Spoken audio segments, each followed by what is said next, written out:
Hello and welcome to civil वाला।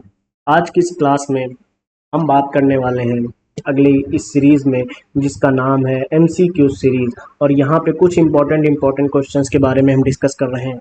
और इस सीरीज के क्वेश्चंस आप इस सिविल वाला की इस सीरीज में आप जो भी क्वेश्चन सवाल लगाते चल रहे हैं, ध्यान से सुनिएगा। इन क्वेश्चंस को आप कंटिन्यूसली ऐसे लगाते रहिए और उन 3-4 पेज के शॉर्ट्स नोट में ऐड करते चलिए। आप देखेंगे कि आपको यहाँ से डायरेक्ट एग्जाम में क्वेश्चंस देखने को मिलेंगे। और हाँ, जो भी क्वेश्चंस आपका गलत हो, मैं बार बार हर सीरीज में हर वीडियो में बोलता आ रहा हूँ, जो भी क्वेश्चन आपका गलत हो आप कुछ मत करिए। उस क्वेश्चन को आप एज इट इज सिर्फ उसकी फैक्चुअल इन्फॉर्मेशन और डेटा, अगर कोई डेटा है या कोई फैक्ट है, आप उसे अपने नोट्स में ऐड कर लें।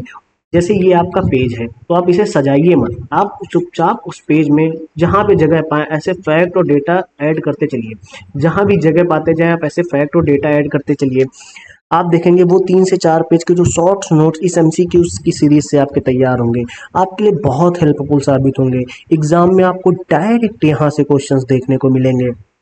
आप इन्हें पढ़ते चलिए, रिवाइज करते चलिए, इन क्वेश्चंस को लगाने का प्रयास करिए और इस सीरीज को कंटिन्यूसली फॉलो करती जो आपके यूपी पीसीएस के प्रीलिम्स एग्जाम तक कंटिन्यू रहने वाली है। आप इसे कंटिन्यू लगाइए, आपके प्रीलिम्स एग्जाम में बहुत हेल्प होने वाली है।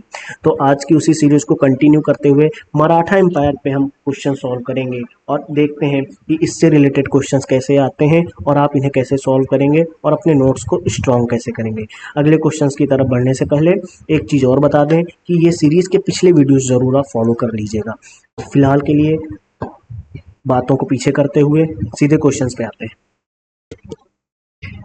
राजस्व निर्धारण की राजस्व निर्धारण की निम्नलिखित में से कौन सी विधि विजयनगर साम्राज्य से संबंधित है? Which one of the following method of revenue assessment is related to Vijayanagar empire?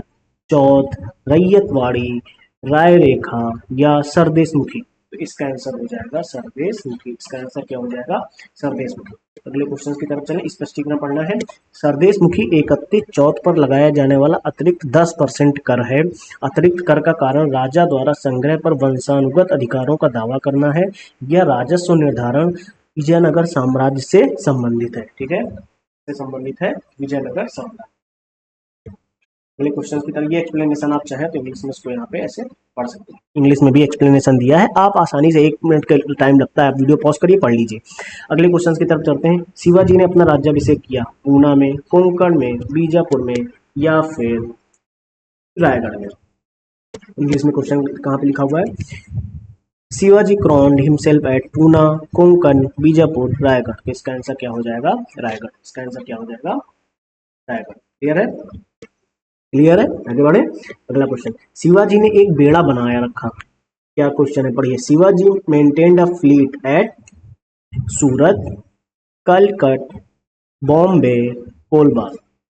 सूरत, कालीकट, बॉम्बे या कोलबा? तो इसका आंसर हो जाएगा कोलबा में उन्हें बेड़ा बना रखा था। क्लियर है? अगले क्वेश्चन की तरफ चलें। अगला क्वेश्चन क्या लिखा हुआ है? एक्सप्लेनेशन अगर पढ़ें तो लिखा हुआ है, क्या लिखा हुआ है इंग्लिश में भी देख लेते हैं। देखिए, शिवाजी ने मुगल व्यापारिक जहाजों को लूटने और समुद्री डाकुओं की जांच करने के लिए कोलबा में एक बेड़ा बनाए रखा।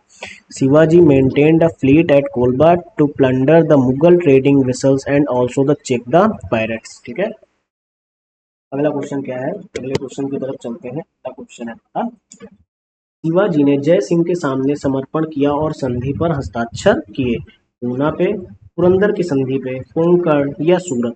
तो उन्होंने पुरंदर की संधि पे हस्ताक्षर किए। तो क्वेश्चन क्या है? Shivaji submitted to Jai Singh and sign the treaty of Poona, Purandar, Konkan या सूरत? तो इसका ऑप्शन क्या हो जाएगा? पुरंदर की संधि। एक्सप्लेनेशन इसका पढ़ना जरूरी है क्योंकि इंपॉर्टेंट क्वेश्चन था ये। एक्सप्लेनेशन क्या लिखा हुआ है? पुरंदर की संधि। ध्यान से एक्सप्लेनेशन इंग्लिश में भी देखो लिखा हुआ है, पढ़िए। इंग्लिश में पढ़िए आप लोग, जो इंग्लिश मीडियम के हैं, हम हिंदी मीडियम में पढ़ रहे हैं। पुरंदर की संधि 11 जून 1665 को राजपूत शासक जयसिंह प्रथम, जो मुगल साम्राज्य के कमांडर थे, और मराठा छत्रपति शिवाजी महाराज के बीच हस्ताक्षरित साइन की गई। जयसिंह द्वारा पुरंदर किले की घेराबंदी करने के बाद शिवाजी को समझौते पर हस्ताक्षर करने के लिए मजबूर होना पड़ा। The treaty of Purandar was signed on June 11, 1665 between the Rajput ruler Jai Singh, who was commander of the Mughal Empire, and Maratha Chhatrapati Shivaji Maharaj. Shivaji was forced to sign the agreement after Jai Singh. Besides Purandar Sandhi. Clear है? अगले question की तरफ चलें। अगला question क्या है हमारा, शिवाजी के शासन में घुड़सवार सेना में 25 की एक इकाई को प्रमुख को कहा जाता था, जुमादार, हवलदार, फौजदार या हजारी। क्वेश्चन क्या है पढ़िए। अंडर शिवाजी's rule the head of a unit of 25 in the cavalry was जुमादार, हवलदार, फौजदार या हजारी। तो इसका आंसर हो जाएगा हवलदार। इसका आंसर क्या हो जाएगा, हवलदार। अगले क्वेश्चन, अच्छा ये देखिए पढ़ लीजिए स्पष्टीकरण अगर इसका पढ़ना चाहें क्या लिखा हुआ है। इंग्लिश मीडियम में इधर लिखा हुआ है, ठीक है। घुड़सवार सेना में एक इकाई 25 सैनिकों से बनी थी, उनके ऊपर एक हवलदार रखा गया था और 5 हवलदार का एक जुमला गठन करते थे जो एक जुमलादार के अधीन होता था। 10 जुमलादार एक हजारी चार्ज करते थे और 5 हजारी एक पंज हजारी के अधीन होते थे, जिन्हें 2000 हुन का वेतन दिया जाता था। 2000 हुन का वेतन दिया जाता था। अगले क्वेश्चंस की तरफ चलते हैं हम लोग। शिवाजी के आगरा साहसिक कार्य की योजना बनाई थी, अफजल खान, शाइस्ता खान, जय सिंह या Mir Jumla. Shivaji's Agra adventure was planned by Afzal Khan, Shaista Khan, Jai Singh या मीर जुमला। तो इसका आंसर हो जाएगा जय सिंह। इसका आंसर क्या हो जाएगा, जय सिंह। आप इसका ऑप्शन से पढ़ सकते हैं, यहाँ पे आप इसका एक्सप्लेनेशन यहाँ से पढ़ सकते हैं। क्लियर है। मैं 1 मिनट के लिए वीडियो, आप चाहें तो वीडियो पॉज करके या आप ये दोनों एक्सप्लेनेशन पढ़ लें, क्योंकि एक्सप्लेनेशन आप खुद समझेंगे तो आपके लिए ज़्यादा फायदेमंद होगा। हम अगले क्वेश्चन की तरफ चलते हैं। अगला क्वेश्चन पढ़ लें। उस धार्मिक व्यक्तित्व का नाम बताइए जिसने शिवाजी पर बहुत प्रभाव। तुकाराम, गुरु नानक देव, मीराबाई या गुरु Ramdas. Name of the religious personality who exercise the great influence over Shivaji. Tukaram, Guru Nanak Dev, Mirabai या गुरु रामदास। तो इसका आंसर हो जाएगा गुरु रामदास। इसका आंसर क्या हो जाएगा, गुरु रामदास। इसका एक्सप्लेनेशन जरूर पढ़ सकते हैं। गुरु रामदास शिवाजी के आध्यात्मिक गुरु थे। शिवाजी ने रामदास को परली के किले की सनद दी, बाद में किले का नाम बदलकर सज्जनगढ़ कर दिया। रामदास ने न केवल आध्यात्मिक रूप से बल्कि सामरिक और युद्ध रणनीतियों पर भी शिवाजी को बहुत सलाह दी। आप इसका एक्सप्लेनेशन इंग्लिश में भी पढ़ सकते हैं यहाँ से। क्लियर है। अगले क्वेश्चन की तरफ चलें।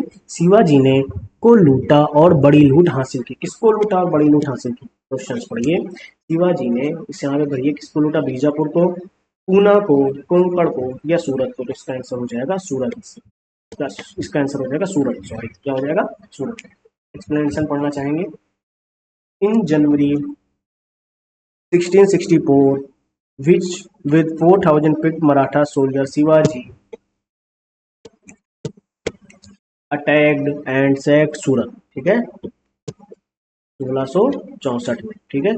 उसने सूरत में हजारों घरों में आग लगा दी।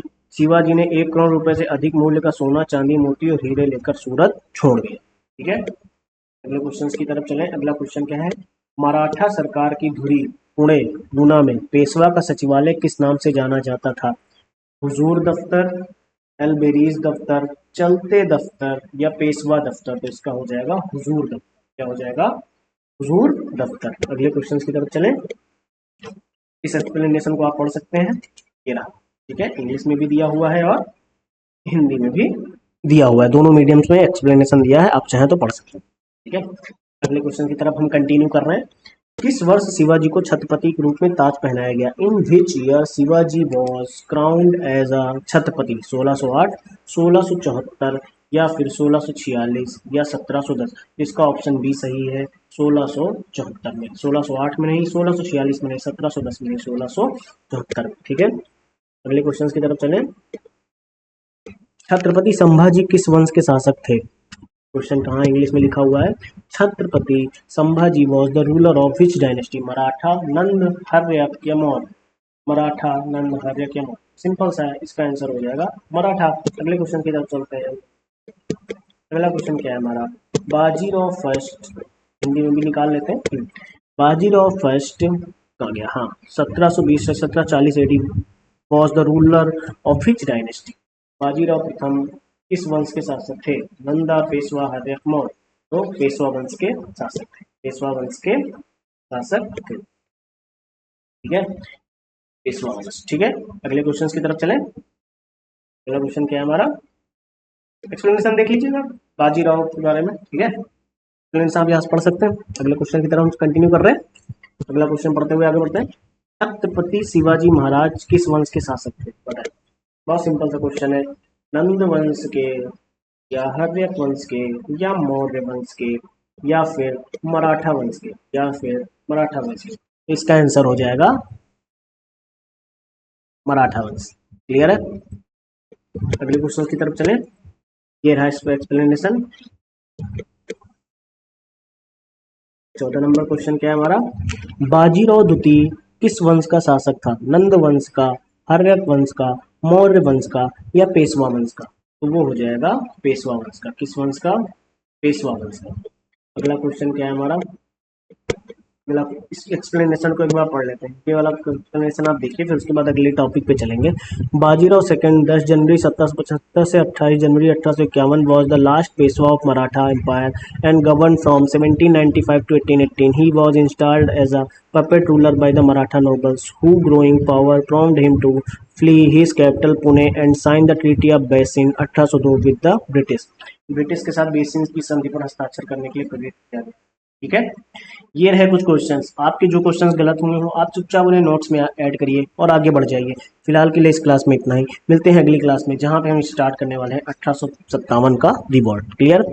Thank you to everyone.